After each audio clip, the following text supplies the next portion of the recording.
오늘 함께 나눌 말씀의 제목은 전도자입니다. 전도자. 이 단어를 들으면 여러분은 뭐가 생각나세요?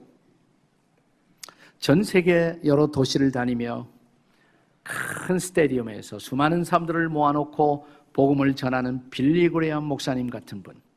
실제로 빌리그레함을 이벤저리스트, 전도자라고 부르죠. 혹은 한 교회에서 담임 목회를 하기보다 여기저기 다니면서 복음의 말씀을 전하는 부흥사들을 연상하실지도 모릅니다. 혹은 전도자 그러면 저 서울역 앞에서 혹은 전철 안에서 예수 천당 불신 지옥을 외치는 거리의 전도자들을 떠올리는 분들도 있을 것입니다. 그런가 하면 전도자 하면 우리 주변에 한 해 동안에 적지 않은 식구들을, 안 믿는 사람들을 혹은 50명 혹은 100명 혹은 그 이상도 주님 앞으로 인도하는 소위 전도왕으로 불리워지는 어떤 집사님, 어떤 권사님, 장로님을 여러분은 떠올리실지도 모릅니다. 성경이 전도자라는 말을 사용할 때 그 진정한 의미는 뭘까요? 이 전도자라는 의미를 가장 참신하게 우리에게 소개해 주는 대표적인 그 인상이, 그림이 바로 잔 버년의 철로 역정에 등장하는 전도자입니다. 이 철로 역정의 주인공인 순례자 크리스찬 못지않게 계속 이 길에서 출몰하며 인도하는 전도자의 역할은 매우 중요합니다. 잔 버년은 이 전도자를 묘사하면서 도대체 누구를 생각했을까요? 잔 버년을 연구하는 학자들은 1654년부터 존 버년이 영국의 런던 근교의 베드포드시에 그가 출석하기 시작했던 교회가 있어요. 세인트 존 철치. 이 교회는 지금도 그렇게 불리워지고 있습니다. 그 교회 목사님이셨던 존 기포드 목사님을 생각하며 전도자를 묘사했을 것이다, 이렇게 생각을 합니다. 바로 얼마 전에 저희 교회 영국 기독교 사적지 탐방팀이 이 교회를 방문했을 때 비가 오고 있었어요. 문이 닫혀 있어 우리가 들어가지는 못했습니다만, 그러나 이 아담하고 예쁜 교회당 바로 옆에 목사관이 있었는데 그 목사관 벽에 아주 의미심장한 명패 하나가 붙어 있었습니다. 뭐라고 써 있냐면 이렇게 써 있어요. In this house, 바로 이 집에서 John Bunyan sought spiritual help.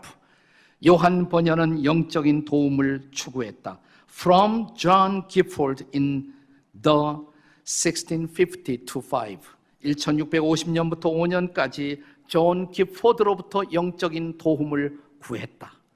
이렇게 쓰여 있었어요. 존 번연이 한참 영적인 고뇌를 갖고 방황하고 있었을 때 어느 날 베포드시에 오다가 거리의 골목에서 한 여인들이 대화하는 소리를 듣게 되었습니다. 그들은 구원의 기쁨을 그리고 거듭남의 놀라운 은혜를 함께 나누고 있었습니다. 지나가면서 그 얘기를 흘려들은 존 번연은 이렇게 말합니다. 나는 저분들 같은 구원의 기쁨을 가질 수 있을까? 사람이 거듭났다고 말할 수가 있을까? 나에게는 도무지 그런 확신이 왜 없을까? 나는 정말 구원받을 수 있는 것일까? 아니면 내가 죄를 너무 많이 지었는데 이미 구원받기에 때는 너무 늦은 것이 아닐까? 이 여인들하고 대화를 시도합니다. 그때 여인들이 이런 대답을 해요.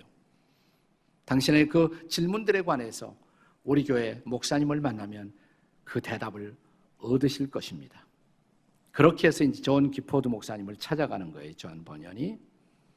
이 존 기포드 목사님은 아주 반갑게 그를 맞이하며 언제든지 목사관 문을 열고 그가 언제 찾아오든 무슨 질문을 갖고 오든 일일이 그 질문에 대답하며 그가 확신을 갖기까지 그의 영적인 안내자가 되었습니다.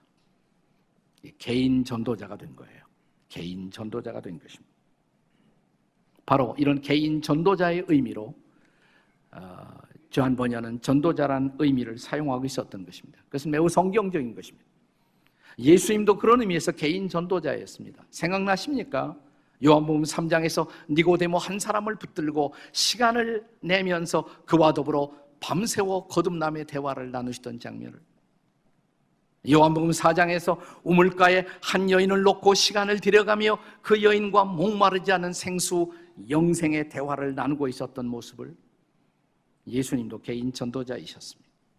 바울은 이렇게 말합니다. 골로새서 1장 28절 다 같이 읽겠습니다. 시작. 우리가 그를 전파하여 각 사람을 권하고 모든 지혜로 각 사람을 가르침은 각 사람을 그리스도 안에서 완전한 자로 세우려 함이니. 우리가 그를 전파한다. 예수님을 전한다. 전하는 이유가 뭐냐? 각 사람을 그리스도 안에서 온전하게 세우기 위해서. 이게 바로 전도자의 사명이에요. 그렇다면 전도자는 이웃들에게 도대체 무엇을 증거하는 사람일까요? 우리는 철로역정의 사건 속으로 들어가 전도자는 도대체 어떤 사람인가를 알아보고자 합니다. 첫째로, 전도자는 다가올 진노로부터의 회개를 외치는 사람, 그 회개를 전하는 사람이라고 할 수가 있습니다. 자, 철로역정의 주인공 순례자 크리스찬이 성경을 읽고 나서 마음의 죄책을 느낍니다. 나는 이제 어떻게 할 것인가? 그 순간부터 죄와 구원이라는 두 가지의 무거운 주제가 이 주인공의 마음을 사로잡습니다. 마침내 그는 빌립보의 감옥의 간수처럼 내가 어떻게 하여야 구원을 얻을 수가 있습니까? 라는 부르짖음을 토해내게 됩니다. 이때 이 사람 앞에 다가온 사람, 그를 만나준 사람이 바로 전도자였습니다. 전도자는 그에게 묻습니다. 당신은 왜 여기서 울고 있습니까?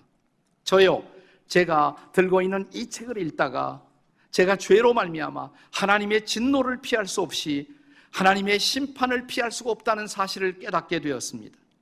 지금 내 등에 짊어지게 된 이 무거운 죄는 저로 하여금 지옥으로 이끌고 말 것입니다. 이때 전도자는 자기가 가지고 있던 두루마리 양피지 성경을 피면서 마태복음 3장 7절의 말씀을 보여줍니다. 여기 말씀을 보십시오. 여기 보시면 임박한 진노를 피하라고. 진노를 피하십시오. 피하기 위해서는 지금 서 있는 그 자리를 떠나셔야 합니다. 그리고 이제 하나님이 인도하시는 진리의 길로 떠나셔야 합니다. 당신의 발걸음을 돌이켜 이제 시온의 성을 향하여 가십시오. 그것이 바로 회개인 것입니다. 회개란 말은 히라보로 메타노이아라고 부릅니다. 근데 이 단어의 본래의 뜻은 방향을 돌이킨다, 방향을 전환한다, 이런 뜻을 갖고 있어요. 그대로 가면 안 된다는 거예요. 그대로 가면 파멸입니다. 그대로 계속 가면 멸망입니다. 돌이켜야 합니다. 죄의 삭은 죽음이고 하나님의 진노이며 파멸과 지옥이기 때문입니다. 걸어가던 인생의 길에서 방향을 돌이켜야 하는 것입니다. 그것이 바로 회개의 뜻인 것입니다.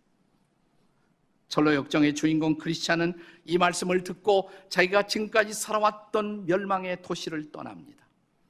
그리고 하나님이 예비하신 천성의 도시, 그 도시를 향해서 삶의 방향을 바꾸어 출발합니다. 이것이 진지한 신앙생활의 시작인 것입니다. 전도자는 바로 그 메시지를 권하고 전하는 사람입니다. 전도자는 누구입니까? 자, 이 철로역정에 의하면 두 번째로 전도자는 좁은 문으로 들어가는 것을 권하는 사람이에요.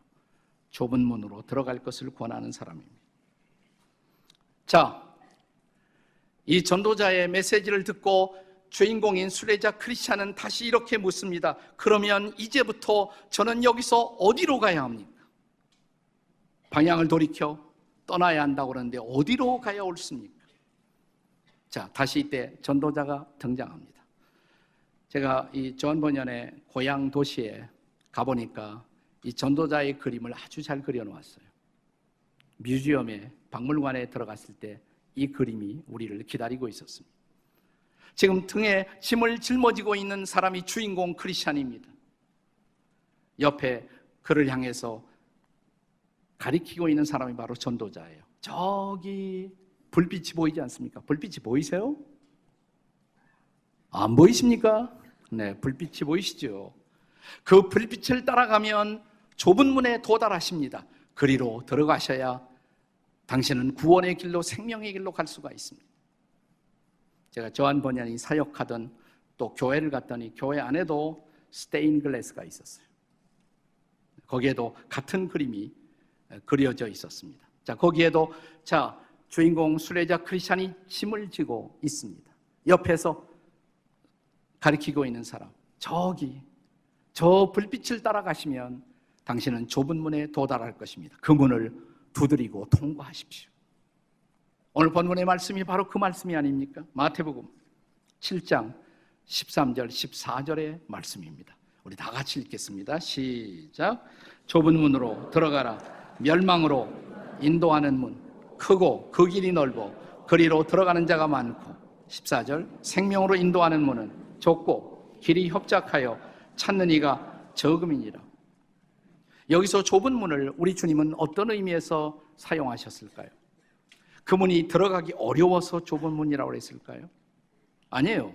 좀 더 자세히 본문을 읽어보시면 그 좁은 문으로 들어가는 사람은 적다는 것입니다. 그래서 좁은 문이라는 것입니다. 적어요.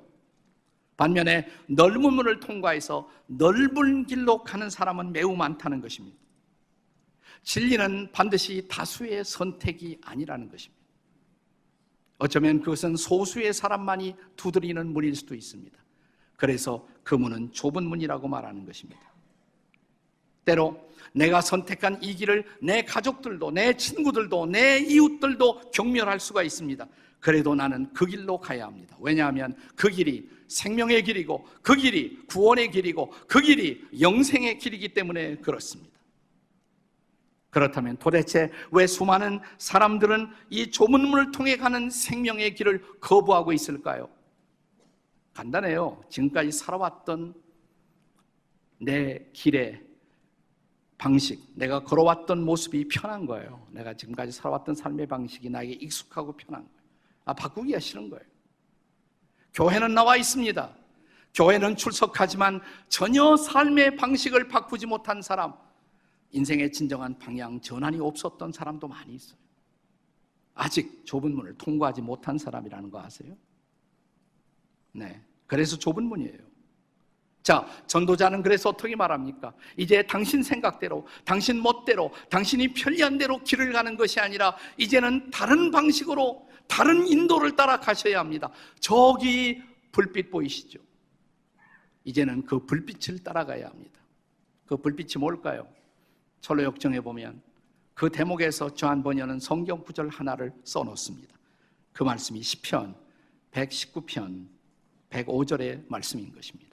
같이 한번 읽겠습니다. 다 같이 시작. 주의 말씀은 내 발의 등이요 내 길의 빛이니이다. 그렇습니다. 이제 내 마음대로 사는 것이 아니에요. 말씀이 등이에요.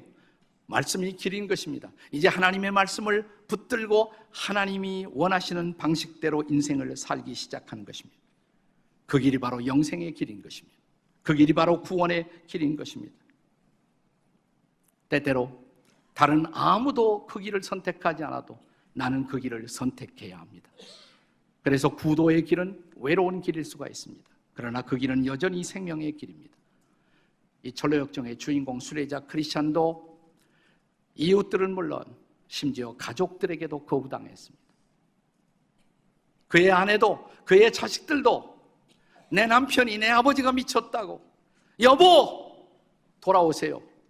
당신이 가야 할 길이 아닙니다. 아버지 우리 여기 있어요. 그래도 그 영원한 생명을 향해서 그가 발견한 길을 향해서 크리스찬은 갑니다. 내가 먼저 가야 어느 날 내 식구들도 따라올 수 있다는 사실을 알았기 때문입니다.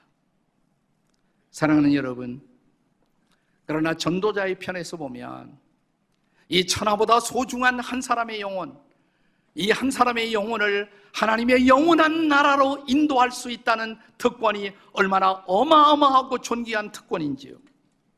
이 전도자의 특권을 아십니까? 저와 여러분도 전도자가 될 수 있다는 사실을 아십니까?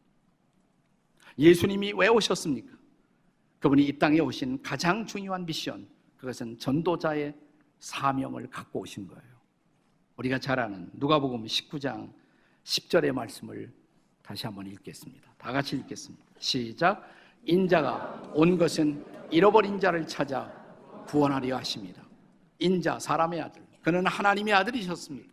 하나님의 아들이 사람의 아들이 되어 이 땅에 오신 것, 잃어버린 자를 뭐예요? 찾아 구원하기 위해서인 것입니다. 여러분, 예수님은 시시때때로 많은 군중들 앞에서 많은 사람을 대상으로 하나님 나라의 복음을 선포하셨습니다. 그런 의미에서 예수님은 공적인 전도자, 일종의 퍼블릭 이벤젤리스트라고 할 수가 있어요.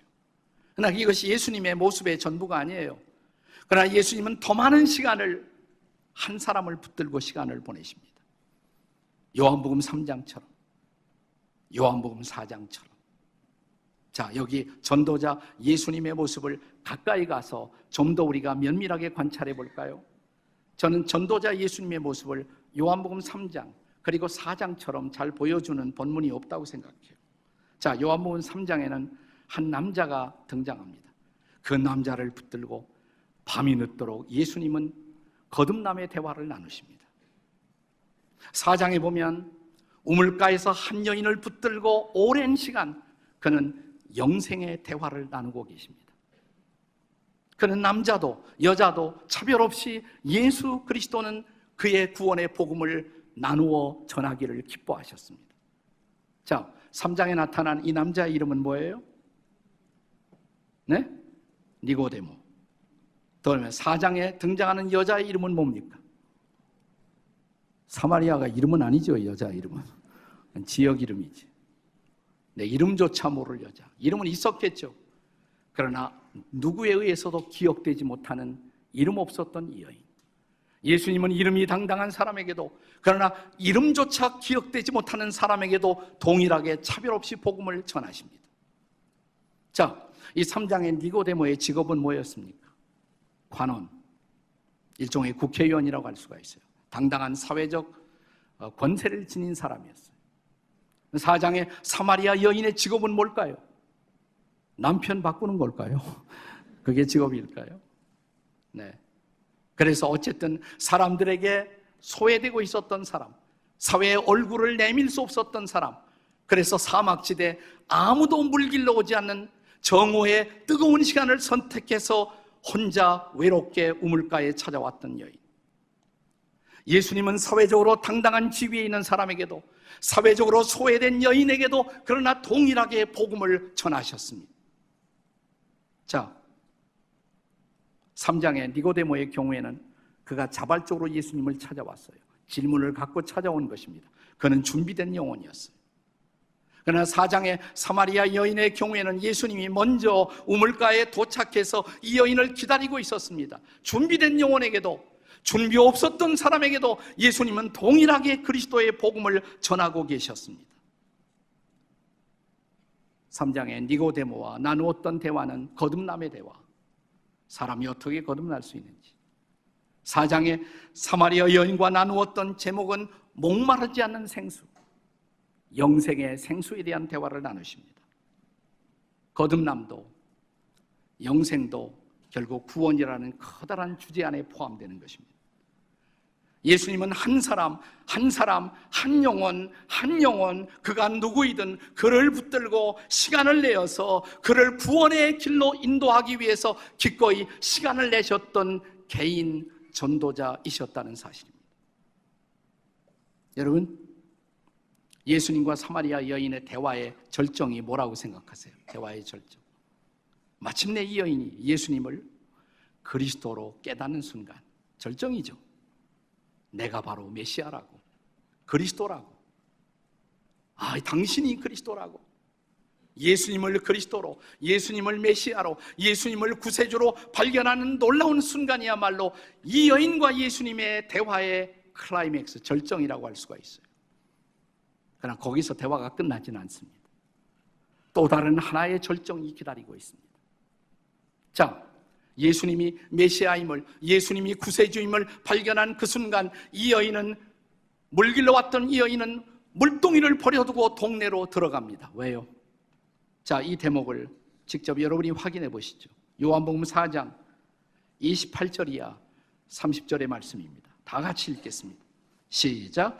여자가 물동이를 버려두고 동네에 들어가서 사람들에게 이르되, 29절, 내가 행한 모든 일을 내게 말한 사람을 와서 보라. 이는 그리스도가 아니냐 하니, 30절, 그들이 동네에서 나와 예수께로 오더라. 자, 물길로 왔던 여인이 물길을 생각을 잊어버렸어요. 그만큼 예수님과의 만남은 충격이었습니다.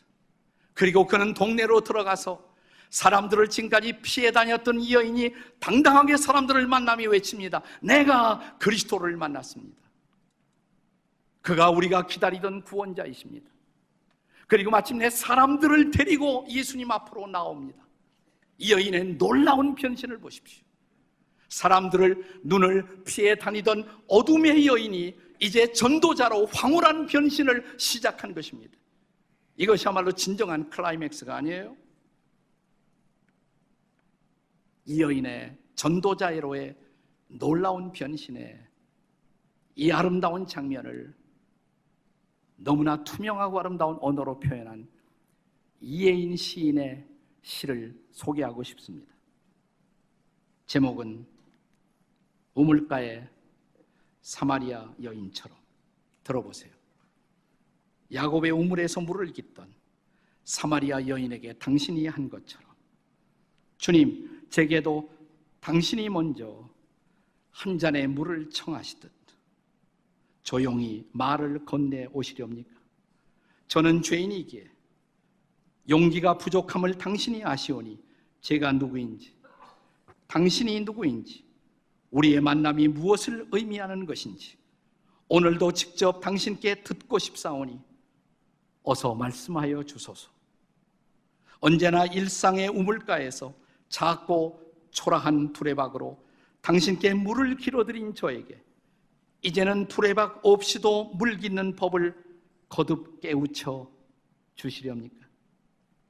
당신이 깊고 맑은 우물 그 자체로 제 곁에 서신 순간부터 저의 매일은 새로운 축제입니다. 긴 세월 고여왔던 슬픔과 목마름도 제 항아리 속의 물방울처럼 일제히 춤추며 일어섭니다. 당신을 만난 기쁨이 하도 커서 제가 죄인임을 잠시 있더라도 용서해 주시겠지요. 주님, 당신을 사랑하는 기쁨은 참으로 감출 수가 없습니다. 물동이를 버려두고 동네로 뛰어나간 우물가의 여인처럼 저도 이제는 더 멀리 뛰어가게 하소서. 더 많은 사람들을 당신께 데려오기 위하여, 그리고 생명의 물 이야기를 하기 위하여. 이 아름다운 변신, 전도자로의 변신. 자, 이것은 사마리아 여인이 그렇게 전도자가 될 수가 있었다면 여러분과 저에게도 핑계가 없다는 것을 아십니까? 빌리 그레함처럼 수많은 사람 앞에 복음을 전하는 사람만 전도자가 아니라는 사실입니다. 내가 내 곁에 주님을 알지 못하는, 그리고 복음을 듣지 못한, 그리고 삶의 자리에서 아직도 방황하고 있는 어떤 한 영혼을 붙들고 뺨을 지새우며 혹은 땀을 뻘뻘 흘리며 성경을 열어 예수님이 우리의 구주이시고 그분이 우리의 생명이심을 말하는 순간 여러분과 저도 전도자로 주 앞에 설 수 있다는 사실 믿으십니까? 내가 주께 이미 받은 은혜, 그가 내 가란 목을 채워주셨고 생수를 부어주셨기에 그 영생의 생수를 마신 감동이 내 마음속에 있다면 이 물을 내 이웃들과 나누기 위해서 동네로 들어가서 내가 사랑했던 사람들, 아니 내가 몰랐던 사람들에게조차 예수님이 우리의 구원이라고 말하지 않겠습니까? 저와 여러분을 전도자로 소명하시는 이 순간 나는 이 소명 앞에 응답하는 지구촌의 성도들이 되시기를 주의 이름으로 축원합니다.